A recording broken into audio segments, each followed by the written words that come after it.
నమస్కారం. అదృష్టం కార్యక్రమానికి స్వాగతం. సూర్య నమస్కారం చేయడం వల్ల ఎటువంటి ఫలితం ఉంటుంది? పౌర్ణమి వ్రతాచరణ ఎలాంటి ఫలితం ఇస్తుంది? మరియు జాతక సమస్యలకు పరిహారాలు తెలియజేసేందుకు మనతో ఉన్నారు ప్రముఖ ఆధ్యాత్మికవేత్త జ్యోతిష్యులు నాగరాజు సుద్దపల్లి గారు. ఆయన అడిగి మరిన్ని విషయాలు తెలుసుకుందాం. నమస్కారం గురుగారు. నమస్తే. గురుగారు చెప్పండి, సూర్య నమస్కారాలు అనాది నుంచి వస్తున్నటువంటి ఒక సంస్కృతిగా మనం చెప్పుకోవచ్చు. అయితే సూర్య నమస్కారాలు చేయడం వల్ల ఎలాంటి ఫలితాలు కలుగుతాయి? సూర్యుడు మనందరికీ తెలిసినటువంటి ప్రత్యక్ష దైవంగా చెప్తారమ్మా.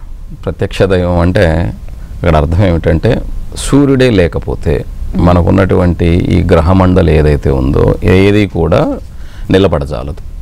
కాబట్టి సూర్యుడు మనకి ఆత్మకారకుల్లాగా, మన ఆత్మ లేకపోతే మన దేహాన్ని శవం అంటారు. అంతవరకు పేరుతో పిలిచినటువంటి వాళ్ళు అప్పటి వరకు తర్వాత అది దేహాన్ని మనం పార్థివ దేహం అని, అంటే రకరకాలుగా స్థాయిని బట్టి పేరు పిలుస్తారు, చివరికి శవం అంటారు. కాబట్టి సూర్యుడు అనేటువంటి దివ్య జ్యోతి ఉన్నంత వరకే ఏదైనా ఈ భూమి మీదే కాదు సమస్త జీవరాశులకు ఈ యొక్క సూర్యుని యొక్క తేజస్సు ద్వారానే మనకి ఆహారం అందినా, పోషణ అందినా, ఏది జరిగినా కూడా సూర్యుడి వల్లనే. ఈ సూర్యునికి మనం కృతజ్ఞతాభావంతో ప్రతిరోజు నువ్వు సూర్య నమస్కారం చేయటం వల్ల ఆయనకేమి ఇదేం కలగదు, మనకే డి విటమిన్ వస్తుంది, మనకే ఆరోగ్యం వస్తుంది, మనకే అన్ని విధాలైనటువంటి ఎనర్జీ అనేటువంటిది సూర్యుడి ద్వారా కలుగుతుంది. కాబట్టి సూర్య నమస్కారం అనేటువంటిది కృతజ్ఞతాపూర్వకంతో పాటుగా నీ యొక్క ఆరోగ్యం కోసం చేసుకోవటం ద్వారా, ఇందులో సైంటిఫిక్ రీజన్ లేదా అంటే ఉంది, ఎందుకంటే డి విటమిన్ వస్తుంది కాబట్టి. సూర్యుడికి ఒక 10 నిమిషాలు ఎదురుగా నుంచోవటం మంచిదని అందరూ చెప్తారు కదా, ఉదయం సాయంత్రం. కాబట్టి అందుకని మన పూర్వీకులు ఏం చేసేవాళ్ళంటే ఉదయం సాయంత్రం కూడా సూర్య నమస్కారాన్ని ఆచరణ చేసేవాళ్ళు. కాబట్టి దీనివల్ల మనిషికి ఆరోగ్యపరమైనటువంటి ఫలితం ఉంది కాబట్టి దాన్ని ఆచరించడం ద్వారా మనకి మంచి జరుగుతుంది. కాబట్టి సూర్యుడికి మనం సూర్య నమస్కారం చేయటం మంచిది. ఇప్పుడు ఒక కాలర్తో మాట్లాడుతున్నారు. చందన గారు హైదరాబాద్ నుంచి కాల్ చేస్తున్నారు. నమస్తే చందన గారు, ఎవరి గురించి తెలుసుకోవాలనుకుంటున్నారు? నా గురించేనండి. పుట్టిన తేదీ, సమయం, ప్రాంతం చెప్పండి. June 2nd, 1995 morning 5 o'clock, Nandyal district, Alluru village అండి. మార్నింగ్ ఎప్పుడమ్మా? 5 గంటలకండి. గురుగారితో మాట్లాడండి. నమస్కారం గురుగారు. నమస్తే అమ్మా, చెప్పండి. సంతానం గురించి తెలుసుకోవాలనుకుంటున్నానండి.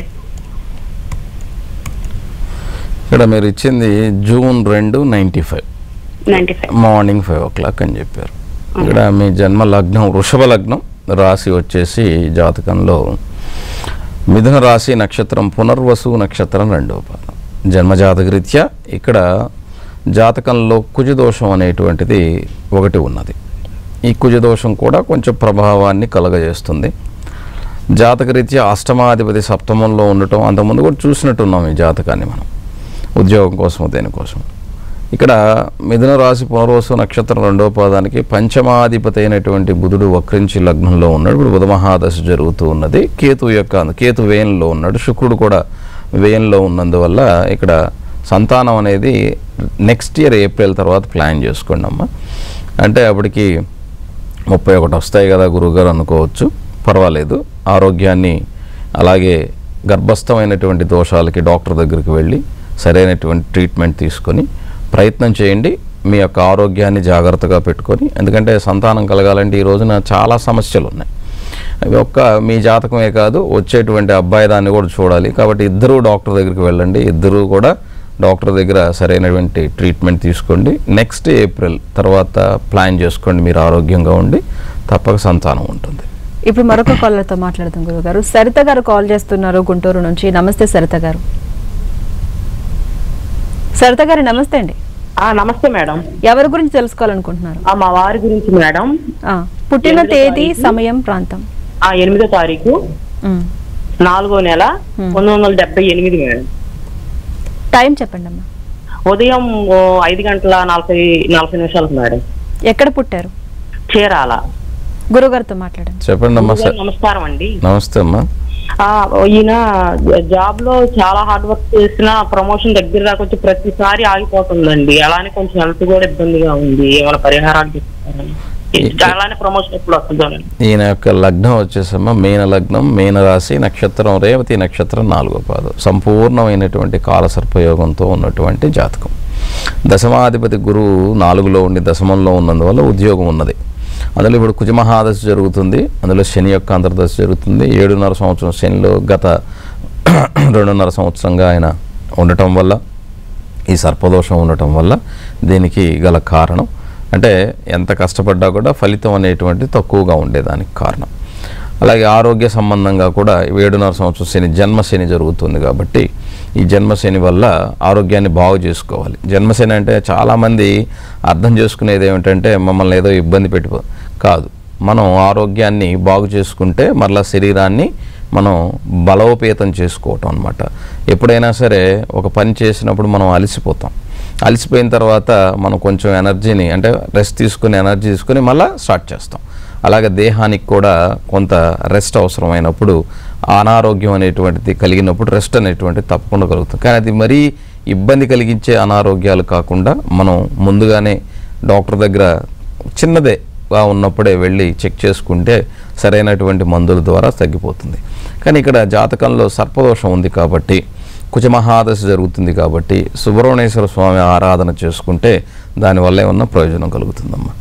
ఇప్పుడు మరొక కాలర్తో మాట్లాడదాం. నల్గొండ నుంచి ప్రవీణ్ గారు కాల్ చేస్తున్నారు. నమస్తే ప్రవీణ్ గారు, ఎవరి గురించి తెలుసుకోవాలనుకుంటున్నారు? నా గురించి మేడం. పుట్టిన తేదీ, సమయం, ప్రాంతం చెప్పండి. 17/2/1999. సమయం 1:30 AM. ప్రాంతం నల్గొండ. గురుగారితో మాట్లాడండి. చెప్పు ప్రవీణ్. నమస్కారం గురుగారు. నమస్తే అమ్మా. అది ఏమి అనుకున్న పనులు ఏమి కావట్లేదు స్వామి, ఏదనుకున్నా కానీ ఏది అయితే లేదు. ఎలా ఉంది చాలా జాతకం చెప్తారా? ఇక్కడ మీ లగ్నం వచ్చేసి వృచ్చిక లగ్నం, రాశి వచ్చేసి కుంభరాశి, నక్షత్రం వచ్చేసి శతభిష నక్షత్రం 2వ పాదం. ప్రవీణ్, ఇక్కడ జాతకంలో మీరు అడిగారు ఏమనుకున్నాం లేదు. ఏమనుకుంటే చాలా అనుకుంటాం, అన్నీ అవ్వవు. ఒకటి. ఇంకొకటి, అనుకున్న ప్రతిదాని మీద మనం ఫోకస్ పెట్టాం. 2. ఇంకొకటి ఏమంటే దానికి తగినటువంటి శ్రమ చేయం. వీటి వల్లనే ఎవరికైనా సరే పనులు జరగవు. ఇప్పుడు చిన్న ఉదాహరణ చెప్తాను మీకు. నేను ఎవరో గురించి కన్నా కూడా మనకంటే మనకు బాగా తెలుసు ఫస్ట్ థింగ్. కానీ మనలో ఉన్నటువంటి తప్పుల్ని ఎవరి దగ్గర ఒప్పుకోవాల్సిన అవసరం లేదు మనం. కానీ మనకి మనం ఒప్పుకొని మనల్ని మనం మార్పు చేసుకోగలిగితే ప్రతి దాంట్లోనూ ముందుకు వెళ్ళగలుగుతాం. ఎందుకంటే మనకి చిన్న చిన్న డిసప్పాయింట్మెంట్సే చాలా పెద్దగా కనపడతాయి. అవి చాలా చిన్నవి అని అనుకుంటే, జీవితం చాలా గొప్పది అనుకుంటే ఖచ్చితంగా మనం ఒకదాని తర్వాత ఒకటి దాటుకుంటూ వెళ్తూ ఉంటాం. ఇది వృచ్చిక లగ్నం, పట్టుదల కలిగినటువంటి లగ్నమే. కానీ పట్టుదల వేరు, మొండితనం వేరు. మొండితనాన్ని తీసుకొచ్చుకోవద్దు, పట్టుదలతోనే ఉండండి. ఇక్కడ జాతకంలో లగ్నాధిపతి వ్యయంలో ఉండటం దోషం. అలాగే ఇక్కడ జాతకరీత్యా మీకు దశమాధిపతి అయినటువంటి రవి 4లో ఇక్కడ ఉన్నాడు కాబట్టి భయపడాల్సిన అవసరం ఏమీ లేదు. శని మహాదశ వస్తుంది. ఈ గురువులో రాహు అయిపోవచ్చింది. శని 2027 మే దాకా ఉంటుంది, మేలో వస్తుంది. అప్పటిదాకా రాహు ఉంటాడు. గురువు జాతకంలో బాగున్నాడు. రాహు కూడా 9వ ఇంట్లో కర్కాటక రాశిలో ఉన్నాడు. కాబట్టి నువ్వు ఇక్కడ బాగు చేసుకోకపోతే ఈ దశలో మీరు ముందుకు వెళ్ళేదానికి కష్టం అవుతుంది. ఎంత సంపాదించినా దానికి డిసప్పాయింట్మెంటే ఉంటుందన్నమాట. కాబట్టి డిసప్పాయింట్మెంట్ కాకుండా ఇదైనా ఈ రోజుకి ఇది ఉంది కాబట్టి ఈ పని ఇంతవరకే జరిగింది అన్నటువంటి దాంట్లో ముందుకు వెళ్తే బాగుంటుంది. కుజదోషం అనేటువంటిది ఒకటి ఇబ్బంది పెట్టేదానికి అవకాశం ఉంది. కాబట్టి ఈ కుజదోషానికి తప్పకుండా పరిహారం చేసుకోవటం కోసం కుజుడికి అంటే ఇక్కడ మీరు గణపతికి పూజ చేసుకోండి. ఎందుకంటే విఘ్నాలకు కారకుడు, అంటే విఘ్నాలను తొలగించేవాడు, కారకుడు కాదు, విఘ్నాలను తొలగించేవాడు గణపతి. కాబట్టి గణపతి ఆరాధన తప్పకుండా చేసుకోండి, మీకు అది మేలు చేస్తుంది. మరొక కాలర్తో మాట్లాడదాం. కుమారి గారు కాల్ చేస్తున్నారు వైజాగ్ నుంచి. నమస్తే కుమారి గారు, ఎవరి గురించి తెలుసుకోవాలనుకుంటున్నారండి? మా పాప గురించి చెప్పండి. పుట్టిన తేదీ, సమయం, ప్రాంతం చెప్పండి. 2003 అండి, ఆగస్టు. ఉదయం 8:30 నుంచి 9 లోపు. మా డేట్ ఫస్ట్ తల్లి. Date 9 August. ఆగస్టు అండి, ఆగస్టు 9.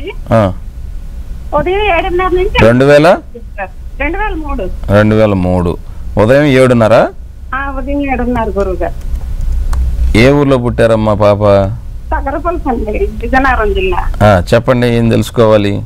పాప గురించి తెలుసుకుందాం. రీసెంట్ మ్యారేజ్ చేస్తాము, అబ్బాయి చనిపోయాడు. అయ్యో, ఎలా ఉంటది ఏంటంటే నెక్స్ట్ మీరు మీ పాప జాతకం అంతకుముందు చూపించుకున్నారా తల్లి? చూపించలేదు గురువు గారు. ఎందుకని? అంటే మా అబ్బాయికి అమ్మాయికి బాగానే ఉంటది అన్నారు అంతే. ఎవరన్నారు? ఎవరైనా గురువులు చూపిస్తాను.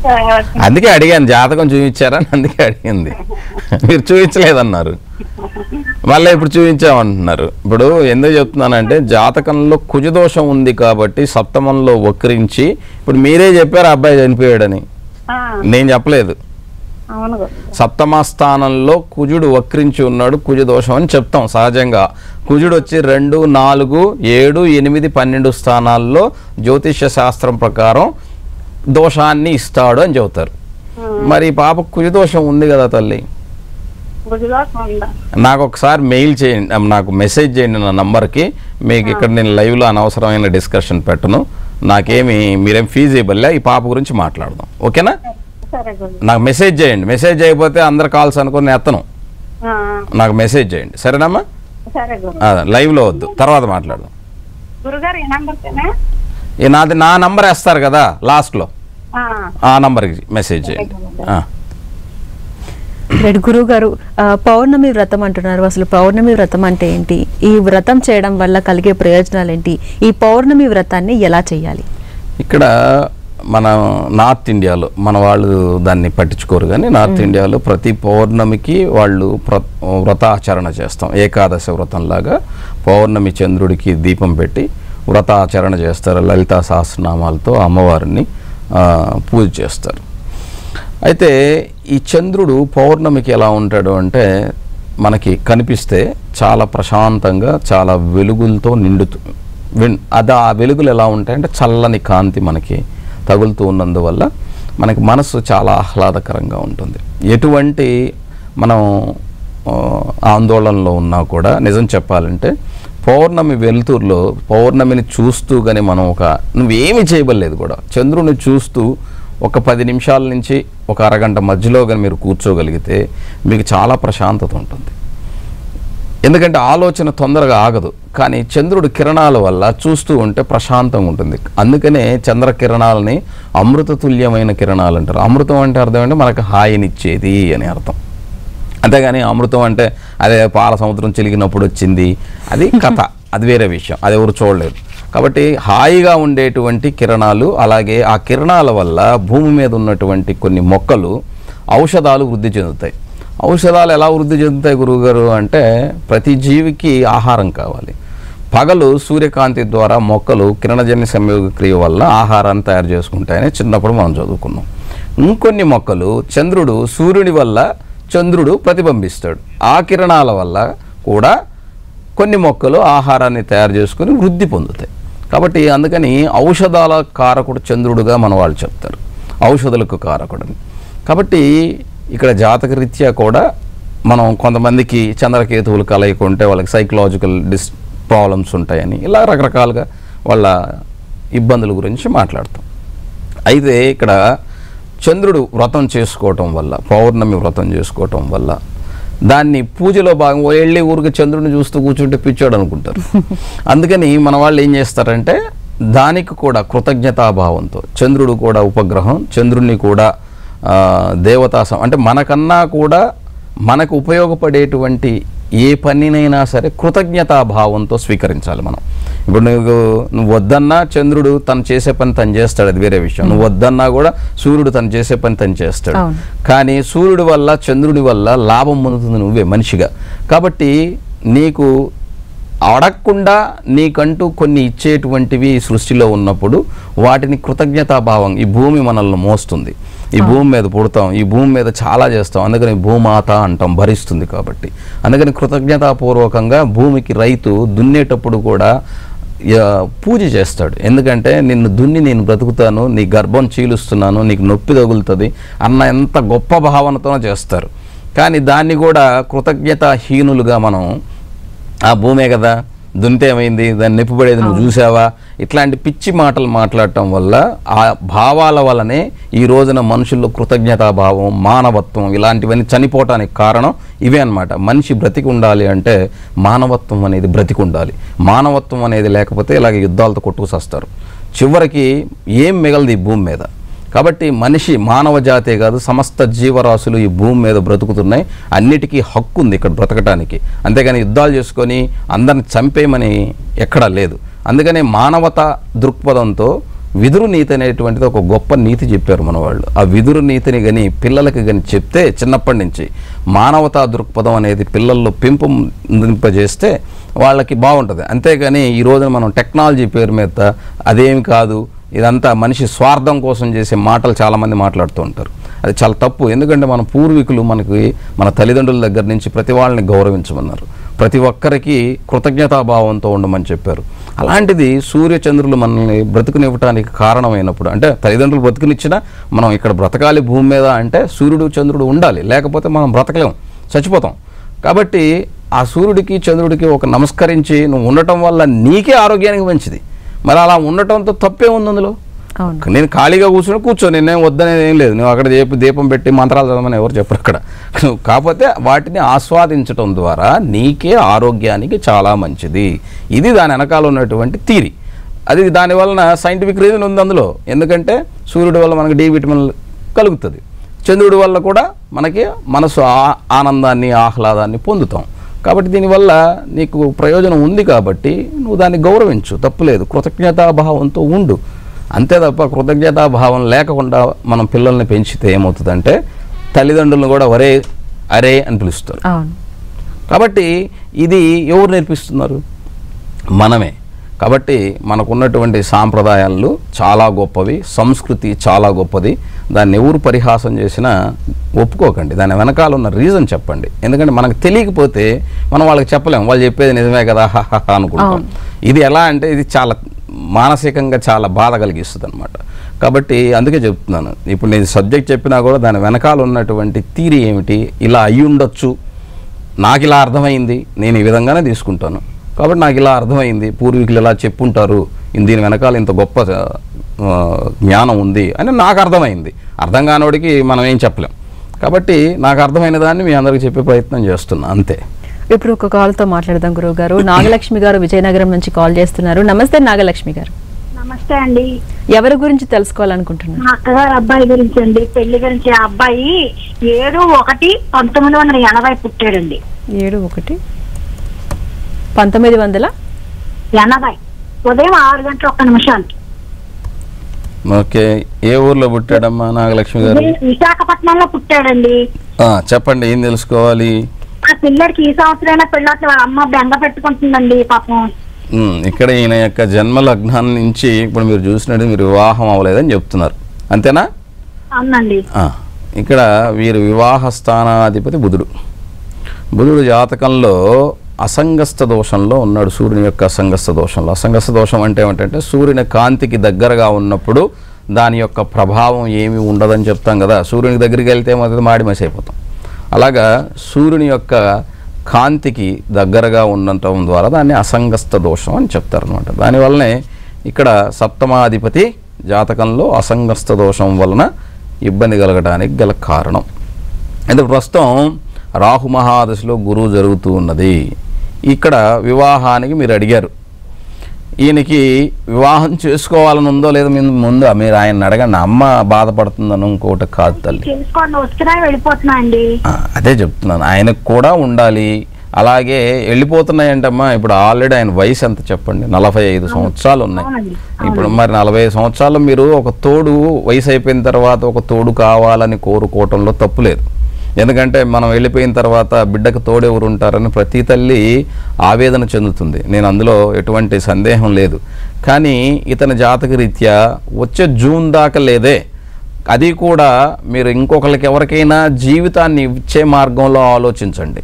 అంటే ఎవరో వివాహం అయ్యి ఇబ్బంది పడి ఆ ఇబ్బంది నుంచి బ్రతికి బయటపడ్డ వాళ్ళు చాలామంది ఉంటారు. అలాంటి వాళ్ళకి జీవితం ఇచ్చే విధంగా ఆలోచించండి, అప్పుడు వివాహం కుదురుతుంది. అంతే తప్ప వివాహం మాత్రమే అవ్వాలని కోరుకోండి, మిగతావన్నీ కావాలంటే అవ్వదు. దయచేసి గుర్తుపెట్టుకోండి.